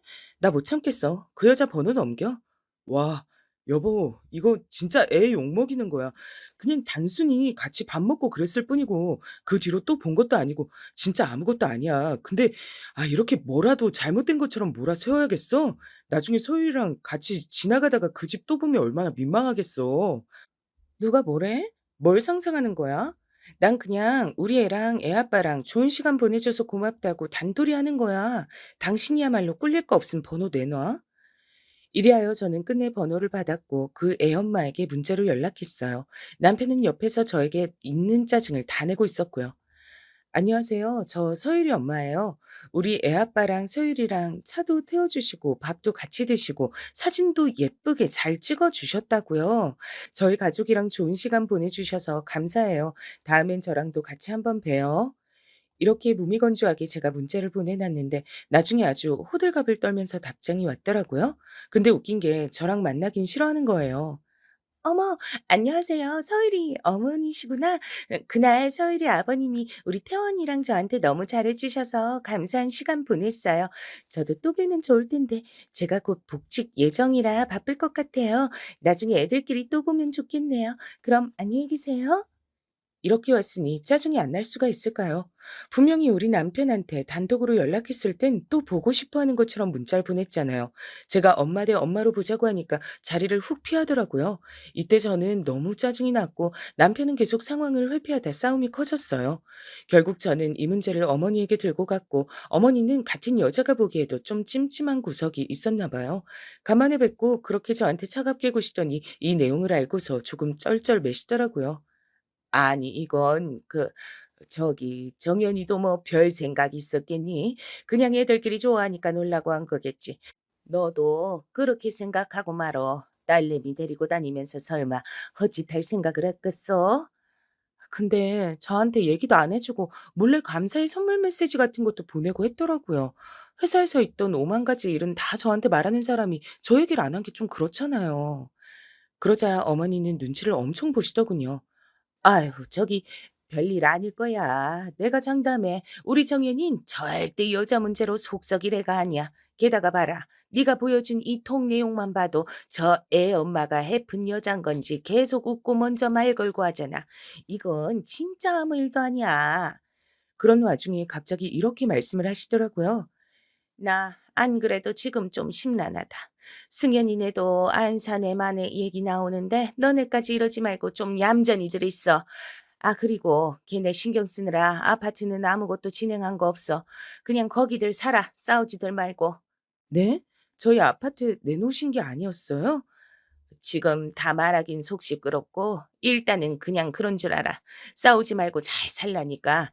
팔았으면 좋겠니 그럼? 어머닌 진짜로 팔려다 만 건지 아니면 저를 겁주려고 했던 건지 몰라도 말을 번복하셨어요. 좌우지간 아파트는 안 팔고 그냥 살게 됐다니 그건 그것대로 다행이나 동선의 일도 신경 쓰이게 됐어요. 마침 남편이 그날 저녁에 와서 충격적인 발표를 했습니다. 저기 승현이네 이혼한대. 뭐? 아니 둘이 신혼 아니야? 결혼한 지 얼마나 됐다고 그게 뭔 일이래? 모르겠어. 엄마도 쟤네 산 지도 얼마 안 됐는데 저렇게 집 빼고 판다고 아주 머리 아파해. 생각해보니 저런 상황이라서 어머니가 우리들 집까진 처분 안 하고 살게 하시나 싶었어요. 서방님네가 당장 집 팔고 갈라서니 어쩌니 하고 있고 우리 부부도 나름의 문제를 들고 찾아갔었으니까요. 아무튼 이 부분을 심란하게 생각하고 있다가 저는 제 코가 석자인 고로 신경을 못 쓰고 있었는데요. 당시 딸 건강 문제로 대학병원을 이제 막 다닌 참이었거든요. 뭔 놈의 일들이 이렇게 겹치는 건지 남편 그 이상한 일부터 우리 동선의 이혼 문제, 소율이 피부 문제랑 진짜 머리 아파. 이런데 내가 언제 복직을 하고 일할 수 있겠어. 이런 하소연은 역시 여동생에게밖에 할 수 없었고 얘는 이때부터 딴소리를 하더라고요. 언니 그렇게 결혼했다고 좋은 집 시집 갔다고 자부심 부리더니 쉽지 않지? 그러게 너무 일찍 자랑한다 싶더라. 결혼해서 사는 인생은 평생인데. 그래, 내가 잘못했다. 너도 결혼하란 소리 절대 안 할게. 내가 엄마랑 똑같은 소리를 하고 있을 줄이야. 넌 네 하고 싶은 거 하면 살아. 그나저나 언니네 동서분은 왜 이혼하신대? 직업도 좋고 돈도 많고. 아, 그래서 이혼하는 건가? 슬프네. 저는 이런 찝찝한 끝맺음으로 동생과 얘기를 나눈 다음 집에 와서도 마음이 안 편한 거예요. 연락해서 동서에게 슬쩍 상황을 물었는데 원체 안 친한 사이라 그런지 아주 딱딱하더라고요. 아, 네, 형님. 무슨 일로 연락하셨나 했어요. 네, 그렇게 일이 됐어요. 저번에 어머님 생신일로 문의 주셨을 때 저도 이거저거 한다고 했는데 아시겠지만 제가 이제 같이 준비할 상황이 못 돼서요. 암튼 그리 됐어요. 죄송합니다. 결국 동서는 자세한 사정은 끝내 말해주지 않은 채 아주 속전속결로 이혼을 하고 이 집에서 잊혀지게 됐답니다. 그 뒤로는 서방님도 집안 행사에 얼굴을 들이미지 않았고 어머니는 계속 시름시름 앓으셨죠. 아우 어쩜 인생사 마음대로 되는 게 없냐. 너무 힘들다 진짜. 우울해서 못 살겠네. 다들 아무도 보기 싫으니까 연락들 하지 마라. 어머니는 명절 때 저랑 동서랑 다 모여있던 모습이 생각나서인지 이후로 웬만한 행사들은 안 보자고 보류하시더군요. 하지만 그 와중에도 저한테 전화해서 그렇게 한풀을 하시고 자꾸 쓸데없는 요구들을 하시는 거예요. 정연이한테 잘해주고 살아야 된다. 내가 승연이 때문에 신경을 못 쓰고 있는데 우리 귀한 장남 집 내가 자주 들려보지도 못하고 있잖아. 얘 밥은 잘 챙겨 먹고 다니니? 네가 더 잘해 먹여야 돼. 어머니, 지금 서열을 챙기기만도 힘들어서 그럴 새가 없어요. 먹는 것도 잘해 먹고 있으니 걱정하지 않으셔도 돼요. 그렇게 몇 년이 흘러가고 딸 건강도 괜찮아졌고 전 복직해서 하루하루 보내고 있었어요. 하지만 이 사이 촘촘하게 껴있는 어머니의 히스테리를 받아들이느라 미치겠더라고요. 오는 길에 들러서 반찬 좀 가져가라. 어제 보낸 서유리 사진 보니까 옷을 왜 이렇게 춥게 입혀 다니냐. 너 그거 얼마나 번다고 애를 그렇게 대충 키워? 정연이도 먹고 살기 힘든데 제대로 내조하며 살아야지. 성당은 지난주에 왜 안 나왔어? 어머니는 아들 둘 장가 보냈다가 하나 돌아오고 나니 막판에 우울증이 생기신 건지 그걸 자꾸 저한테 해소하려고 하시더군요. 그게 너무 싫어 남편에게 얘기하고 싸우길 반복하다 보니 부부 사이는 굉장히 피로해졌어요. 그런데 이렇게 신경 쓸 게 많은 저를 두고 우리 남편은 뭐가 그렇게 힘들고 지쳤던 걸까요? 자기 말로는 이렇게 얘기하더군요.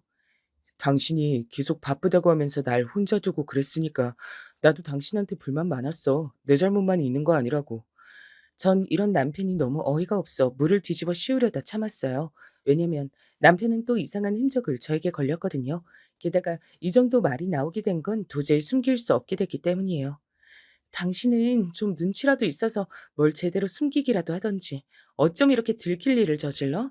저번에 그 애엄마 일은 100번 양보해서 그냥 넘어가 줬더니 이렇게 뒤통수 치는 거야?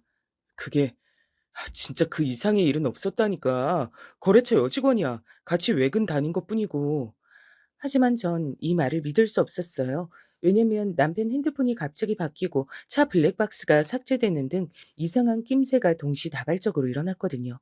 애 어린이집 보내고 저도 복직으로 바쁘고 한쪽으론 어머니 전화에 시달리는데 그 사이에서 이 인간은 지 나름대로 바쁘게 머리 굴리며 살더라고요. 핸드폰 내가 어제 증거 찾아서 내 폰으로 옮겨놨어. 이제 와서 발뺌할 생각하지 마. 둘이 모텔도 다녔더만. 내가 거기까지 쫓아가서 더 추가로 뭐라도 받아올까? 이 말을 하면서 저는 입술이 달달 떨려와서 나중에는 발음도 잘 안 되더라고요. 남편은 엄청 긴장을 하더니 적어도 이때는 싹싹 빌었어요. 제발, 내가 잘못했어, 여보.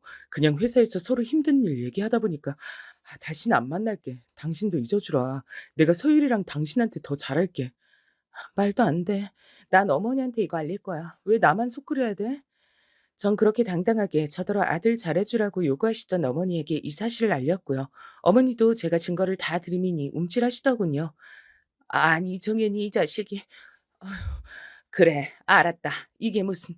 암튼, 그래. 내 제대로 얘기하마. 일단 가봐라. 어머니 딴에도 충격을 받은 듯 보였고 전 이때만 해도 어머니 말을 믿었어요. 대충 봐도 이 상황에서 큰 소리 칠 만한 건 저밖에 없지 않을까요? 근데 몇 달이 흘러 갑자기 남편은 엉뚱한 소리를 하더라고요. 왜 제가 이런 말을 들어야 했던 걸까요? 음, 나 당신이랑 그만 살았으면 하는데 이혼하고 싶어. 맨날 이렇게 사는 것도 힘들고 눈치 보고 살기 싫다. 해달라는 거 다 해줄 테니까 이혼해줘. 뭐야? 지금 애도 듣는 앞에서 뭔 소리야? 그러나 남편은 막무가내였고 연일 이혼해달라고 시위를 벌이더니 급기야는 짐을 싸서 나가버렸어요. 이 충격에 저는 다니던 직장도 그만둬야 하는 건지 시름시름 앓고 있었는데요. 어머니도 한동안은 제 편을 들어주시다가 역시 팔은 안으로 굽는 걸까요? 태도를 슬슬 바꾸시는 거예요.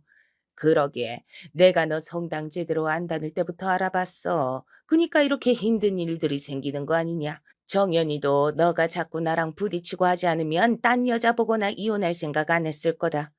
와, 이게 무슨 말씀이신지. 저 오늘은 어머니랑 얘기 오래 못 나누겠네요. 전화 끊겠습니다. 전 당시 보통 정신 상태가 아니라서 친정에 애를 대충 맡겨두고 머릿속으로 온통 남편의 뒷조사만으로 가득해졌었어요. 그러다 겨우겨우 하나씩 퍼즐처럼 맞춰나가서 남편이 만나는 듯 했던 그 여자를 찾으러 갔답니다. 그런데 이 기집애가 아주 보통이 아닌 거예요. 제가 넉넉고 힘들어하던 사이 뒤에서 어머니와 남편, 이 여자애는 어마어마한 일을 벌리고 있었더군요. 저 임신했고 곧 아기 낳아요. 왜 이혼을 안 해주시는지 저도 너무너무 궁금해서 만나뵈려고 했어요. 어머니랑도 이미 얘기 다 됐는데 언제까지 그렇게 우리 피를 말리실 거예요? 이 기집엔 한눈에 봐도 배가 불러 있었고 듣자 하니 우리 남편이랑 같이 살고 있다더군요. 오빠가 그쪽 때문에 죽을 것 같대요, 진짜. 이혼해서 집도 주고 양육권도 주고 다 가지라고 한다는데 자꾸 그렇게 버티실 거예요? 적반하장으로 나오는 이 여자의 기에 눌려버린 저는 몇 마디 시원하게 따지지도 못하고 등신처럼 걸어 나왔답니다. 아마 다들 답답하시고 왜 그렇게 하고 나왔냐며 절 욕하시고 싶으시겠죠. 제가 딱 그 꼴을 저희 친정에 당했답니다. 피해자는 나인데 피해자가 시원스레 일 처리를 못하고 듣는 사람들 답답하게 한다고 우리 친정은 저에게 어마어마한 손가락질을 했어요. 아이고 이 등신아 네가 뭘 잘못했다고 그년 얘기만 고분고분 쳐듣고 나왔어. 그래서 이혼 안 해주고 버티려고? 무슨 깡으로. 게다가 이혼 안 해줄 거면 지들 새끼까지 키우라고 지랄들이던데 너 진짜 미친 거 아니냐? 세상 등신도 너 같은 등신은 없을 거다.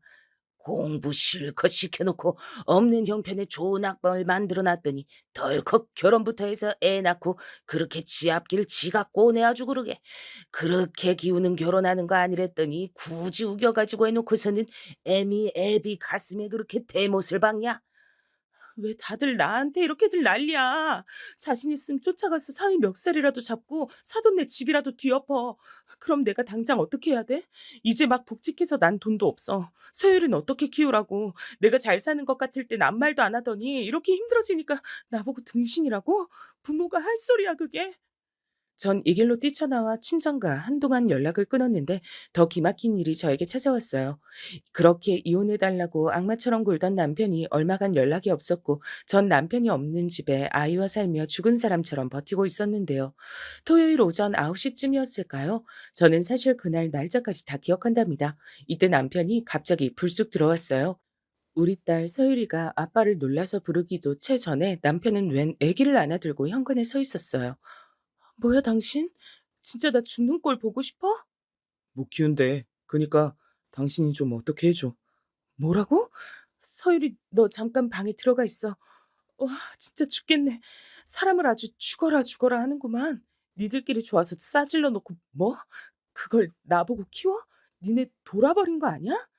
남편은 이때 눈이 완전히 맛이 가버려선 그 와중에도 제 탓을 하고 있었어요. 이게 집인지 생지옥인지 전 제 자신이 이제 너무 원망스러워졌어요. 네가 이혼을 안 해주니까 죽어도 자긴 상간녀로 못 살겠다잖아. 연락도 안 되고 못 만나고 있어 지금. 당신이 알아서 해줘. 그러면서 본인 신발도 안 벗은 상태로 현관 옆 소파 쪽에 애기를 누이더니 다시 제 앞에서 사라져 버렸어요. 애는 기겁을 하고 울어대고 온 귀를 쩌렁쩌렁 울려대는 그 소음에 저는 제가 더 큰 사고를 치지 않은 게 대견하다고 말하고 싶어요. 이 모든 죄악의 씨앗 같은 그 애기를 보고 도저히 한 집안에 못 있겠더라고요. 저는 곧장 어머니에게 전화했어요. 당장 이리로 와서 어머니 새끼 데려가세요. 어머니 아들 새끼가 무슨 짓을 저질렀는지 눈으로 보시고 어머니가 쓰레기 치워가세요. 하지만 이 말로 인해 어머니는 우리 집에 쫓아오셔서 아기를 데려가긴 했지만 저는 이날 정말 처음으로 어머니에게 머리채를 잡히게 됐어요. 이거 너무 코미디 아닌가요? 말을 못돼 처먹게 했다면서 대뜸 저런 일을 저지르신 거예요. 너 네가 이 집을 다 망쳐놨어. 너 같은 게 들어와서 우리 정연이도 아주 말려 죽이고 그러니까 애가 집에 못 있고 자꾸 밖으로 놔두는 거 아니야. 너 좋은 말 할 때 이혼하고 이 집에서 꺼져. 서유리도 내가 데려갈 거야. 안 돼요. 서유리는 안 된다고요. 이때 가운데 껴있는 애들만 미친 듯이 울어대고 나중에 저도 기진맥진해서 울고 가까스로 어머니로부터 제 딸은 떼냈고 저는 그 길로 택시를 타고 친정으로 향했어요. 말할 힘도 없어 피를 토해내듯 울며 제 딸을 봐달라고 엄마에게 부탁을 했는데요. 저는 정말 이런 생각이 들었어요. 엄마가 이때 조금만 저에게 따뜻하게 말을 해줬다면 어땠을까요? 그냥 말없이 손녀를 받아주면서 그보다 더 지쳤을 딸의 얼굴이라도 한번 쓰다듬어 줬다면 어땠을지. 1년도 채 안 된 시간에 너무나 많은 일을 겪어버린 딸을 말이에요. 하지만 엄만 저를 대차게 밀어내는 말을 했고 저로서 많은 것을 포기하도록 만들었어요. 너 내 말 안 듣고 똑똑한 척 네 멋대로 살더니 결국 이런 지랄 난 꼴을 만드는구나. 이게 뭐야 진짜 한심해 죽겠다.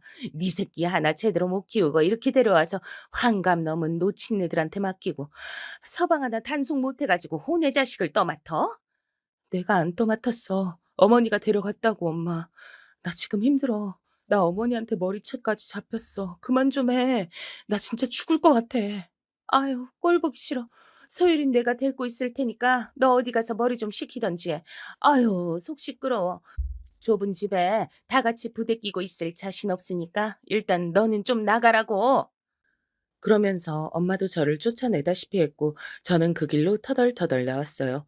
특별히 문제될 거 없이 멀쩡한 날씨라 전 더 서글프고 살기 싫어지더군요. 멍하니 친정 앞쪽에 있는 한강공원을 보며 계속 타박타박 걸어갔고 그때쯤 제 머릿속에 생각나는 사람이란 한 명도 없었어요. 어떻게 메고 왔는지 그냥 몸에 달려있는 것 같은 가방 안에 핸드폰만 있을 뿐 그렇게 멍청하게 한강 어디쯤 앉아 서늘한 생각들만 하며 넋이 나가 있었는데요. 그때 갑자기 핸드폰이 지잉하고 울리더군요. 어머니 아니면 우리 친정엄마 아니면 남편이겠지. 어느 쪽을 받는다 해도 죄다 무겁고 진저리가 나는 말들을 떠올릴 게 뻔해서 안 받았는데 계속 귀찮게 울려서 다시 봤는데 발신자는 동서였어요. 여보세요? 저는 받고도 좀 어이가 없어서 내가 왜 전화를 받았나 싶더라고요. 동서 연락처가 저장돼 있는 것도 잊을 정도로 이혼하고 나간 동서와 교류가 없었으니까요. 헌데 대뜸 동서는 이렇게 묻길래 저는 기절할 만큼 놀랐어요. 형님, 요즘 많이 힘드신 것 같은데 괜찮으신가요? 동서가 이 상황을 어찌 짐작했나 했더니 제 톡 프로필 사진을 보고 알았다더군요. 저도 톡 상태를 자주 보는 건 아닌데 최근 바꾸신 사진이 다 까맣고 게다가 죽고 싶다고 쓰셨던데 무슨 일 있으세요? 가정은 평안하신가요? 전 이때 갑자기 급체해서 뭔가를 다 쏟아내고 토하는 사람처럼 몇 년 만에 연락된 동서한테 난데없이 통곡을 하며 마구 오열을 했어요. 그러고 전화기를 붙들고 눈물 콧물 쏟아내며 거의 3시간 가까이 통화를 했죠. 지금 생각해보면 그 전화를 용케 듣고 있어준 동서도 대단했네요. 그런데 끝물이었지. 동서가 이렇게 말을 해주는 거예요. 제가 한 번도 생각해보지 않았던 방향으로요. 형님, 그래서 그렇게 그냥 이혼을 해주시거나 아니면 스스로를 힘들게 하시거나 하고 끝내시게요? 저도 그 집에 당한 게 많아서 아직 해소 안 된 분노가 있어요. 그리고 하는 꼴도 여전히 똑같고 알량한 재산 갖고 사람 함부로 대하는 거 그대로네요. 저기 제가 대신 복수해 드려도 될까요? 복수? 복수라니? 지금 들어보니까 해먹을 만한 방법이 많은데 형님이 너무 많이 지쳐 있으신 것 같아요. 그러실 만도 하지만 일단 그렇게 계시면 안 돼요. 우선은 친정에서 아기 데리고 다시 집으로 들어가세요. 동서는 넋을 놔버린 절 달래며 계속 일어서라고 말해주더군요. 누가 저한테 이런 말을 해주었나 싶어 저도 모르게 입을 벌리고 들었어요.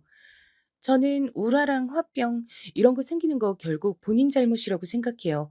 형님 어머님도 말은 그렇게 하셔도 아마 저랑 같은 생각이실걸요. 말이 한 끗 차이라 제대로 표현 못 하신 것뿐이에요. 남인 저도 이렇게 답답한데 친정 엄만 더 그렇겠죠. 당하고 다 밀려나기만 하시면 어떡해요. 뭐가 되든 들이받아야죠.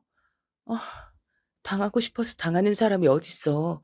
남편이 저렇게 죽자 사자 달려드는데 창피해서 어디 말할 데도 없고 경제적으로 여유 있는 어머니인 내가 어디 못 갈 거 알고 저렇게 함부로 하시는데 형님 이혼 별거 아니에요 생각보다. 그리고 제가 이혼 왜 할게요? 저는 이때 깜짝 놀라서 저도 모르게 귀를 크게 핸드폰에 갖다 댔어요.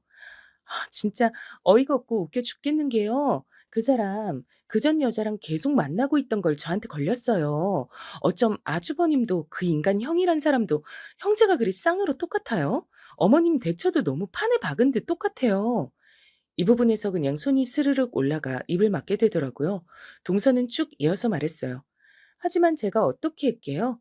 어머니 군말 없이 이혼할 때 다 싹 나눠서 주고 감히 저한테 뭐라 반박도 못했어요. 그런데 형님한텐 본인이 갑질할 수 있으니까 주제에 물리적인 행동까지 퍼부으셨더라. 이거 구미가 당겨서 못 참겠네요. 오지랖 좀 제가 빌려도 될까요? 저는 이때 힘겹게 동서에게 그래달라고 차마 제 손으로 못할 일을 동서에게 거의 수동적으로 부탁을 했어요. 그러자 동서는 본인 직업상 이런 일들을 많이 겪어왔는지 몰라도 아주 속전속결로 처리를 하더라고요. 형님, 증거도 다 갖고 계시잖아요. 뭐가 문제예요? 게다가 두 분 이혼도 안 했는데 아기도 데려왔으면 혼외자에 상간 증거가 그 이상 뭐가 있겠어요? 이미 어머니나 아주버님이나 그 여자나 그런 짓까지 해도 형님이 참고 살 걸 아니까 저지랄 들인 거예요. 지금부터 그 셋한테 이렇게 알리세요. 내가 뭐라고 해야 되는 건데? 나 정말 아무것도 준비가 안 돼 있어. 그리고 어머니가 또 쫓아올까 봐, 남편이 또 박살낼까 봐 겁나는데. 음. 그냥 절 파세요. 검사인 전 동서와 연락됐고 도움 받고 있다. 그 말만 하고 그 뒤로 전하고 뭐고 받아주지 마세요. 제가 볼 때 아주버님도 동생이 왜 이혼했는지 어머니한테 들어서 모를 리가 없거든요. 근데 자기는 자기 부인은 만만하니까 저러고 사는 거예요. 일단 알리세요. 저는 이때 한참 고민하다가 동서의 재촉으로 인해 이날 저녁쯤 어머니와 남편에게 문자를 보냈고요. 둘이 약속이라도 한 듯이 정말 전화가 수없이 폭격처럼 오더라고요. 안 받았더니 어머니와 남편이 저녁에 집으로 찾아왔기에 전 동서가 일러준 대로 말을 했어요. 제가 먼저 청한 거 아니고 동서가 도와준다고 연락이 왔어요. 남편이 그 여자애 만나고 다니던 증거도 동서 쪽에 다 넘겨줬고 애기 초음파 사진이랑 남편이 저한테 전화로 애기 둘 다 네가 키우라고 욕설했던 통화 녹음도 그리고 그 여자가 저한테 보냈던 문자들까지 전부 동서한테 보냈어요. 그러자 어머니는 뒷목을 잡으면서 저한테 뭐라고 또 욕을 하려시길래 저는 침 한 번 크게 삼키고 다시 떨리는 목소리로 말했어요. 저 여기서 저한테 함부로 안 하시는 게 좋을 것 같아요. 애도 있고요. 이미 동서는 다 처리 중이고 뒤이어 저한테 윽박 지르시는 거나 암튼 안 좋은 상황이 있으면 더 불리하게 되실 거라고 전하라고 했어요. 남편은 이때 불 꺼진 현관에서 눈만 보이게 절 노려보더니 지 엄마가 이 말에 눈치 보는 걸 보고 한숨을 퍽퍽 쉬다가 묻더군요. 어떻게 그재수 씨 연락할 생각을 다 했어? 너 진짜 대단한 머리다. 사람 피 말리는 재주가 있어. 어떻게 이렇게 지저분하게 일을 꽈야겠냐? 하지만 제대로 또박또박 받아치지 못할 정도로 이제 지쳐버렸고 그만한 말재간도 없는 저는 동서의 충고대로 그냥 몇 마디 안 하고 그들을 돌려보냈어요. 여기서 더 말꼬리 잡지 말고 그만하고 돌아가. 법으로 해결할 거니까 이미 동서가 다 처리하고 있어. 대체 이 둘은, 특히 어머니는 동서한테 얼마나 밉보이고 이혼 과정에서 당하셨길래 절 한번 짝 째려보시더니 나가버리시더군요. 더 크게 난리칠 법도 한데 말이에요. 그래서 급격히 빠르게 이혼 진행이 됐어요. 전 이혼하면서 제가 겪게 될 상황이 겁먹어 있었는데 동서는 이때 상간녀 고소부터 시작해서 많은 것들을 알려주고 팁을 주더군요. 재산 분할이 시원스레 이루어질 상황은 아니었지만 그 부분도 도움을 받았고 안 되는 부분은 더 알려줬어요. 많이 못 받으실 거지만 그래도 좀 더 받으시려면 그 여자애네 집 건물 있다면서요. 분명히 어머니 늙은 여우가 다 돼가지고 새 며느리가 좀 사니까 그 집 덕도 보려고 했겠죠. 그러니 못 이기는 척 애 받아주는 척 하면서 본 며느리 지발로 아무것도 못 갖고 나가게 몰아붙인 거고요. 아, 그런 건 생각도 못 했는데. 그럼 어떻게 해야 되지? 그 여자의 집에 알려서 소문낸다 하세요. 맘카페건 어디건 다 제보해서 알린다고요? 유명한 가게들 들어선 건물인데 타격받을 수밖에 없거든요. 딸을 쥐잡듯 잡고 어머니랑 아주버님도 멱살 잡히겠죠? 결과는 어찌 될지 몰라도요. 저도 이혼 문턱에서 자꾸 한 푼이라도 안 주려고 악을 쓰는 어머니와 남편에게 이 얘기를 던졌더니 지들 새 삶에 걸릴 것 같았는지 그제서 저에게 확 꼬부라지더군요. 아니, 좋아. 그럼 양육비를 다 선불하는 셈 치고 집은 당신이 갖도록 해. 이렇게까지 해주는 거 나 진짜 크게 결정한 거야. 집만으론 안 돼. 소율이 앞으로 어떻게 키우라고? 난 주기적으로도 계속 찾아갈 수 있어. 소율이 데리고 나타날 거야. 남편은 여기서 왁 하고 소리를 지르려다가 그마저도 지 마음대로 할 수 없다고 생각이 번뜩 들었나 봐요. 이래서 사람이 당하고만 있으면 안 되고 증거랑 뭐든 힘에 빌려서 기왕이면 가장 센 데에 가서 도움을 얻어 반격해야 되나 봐요. 이러니 저러니 지가 잘못한 게 너무 많아서 그런지 남편은 군말 않고 집과 위자료, 아이 양육비 선불 겸 해서 억대의 돈을 저에게 지급했어요. 하지만 순수한 계산으로 단지 뭐가 무서워서 그런 건 아니었을 거예요. 그 상간년 아버지 건물이 그 지역에서 몇백억대 할 거예요. 그러니 전 와이프가 계속 들러붙는 거 처리하고 지는 완전 새삼 살려고 그러는 거예요. 준 거는 그냥 다 받으세요. 지난 날에 대한 보상이고 똥 치우는 값이라고 생각하시고요. 하지만 저는 이대로 넘기기 힘들어서 시간 좀 지나 맘카페에 슬쩍 이니셜이나 이런 거 몇 개 숨겨서 글을 올렸어요. 그리고 사람들 어느 정도 본 것 같았을 때 글을 지웠고 탈퇴해서 흔적을 지웠는데요. 결국 남편과 그 상간년 사이도 부당하다는 게 그 건물이 있는 동네에 알려졌고요. 둘 사이는 순탄치 않아 보여요. 왜냐면 남편의 톡 프로필 사진도 시꺼멓게 변했더라고요. 원래는 그년과 아기랑 단란하게 찍은 사진을 올려놨었거든요. 저는 그런 터널을 벗어나와 남편이 준 아파트도 팔고 위자료까지 다 모아서 다른 지역으로 이사 와서 살고 있어요. 몇 년 뒤면 제 딸도 학교에 갈 테고 남편과 셋이 살던 흔적을 모르는 곳으로 가고 싶었거든요. 싱글맘으로 워킹맘으로 살기 힘들지만 아무튼 그때 동서에게 만난 것으로 인해 새 삶을 선물 받았다고 생각해요. 열심히 살아가 보려고 합니다. 들어주셔서 감사합니다.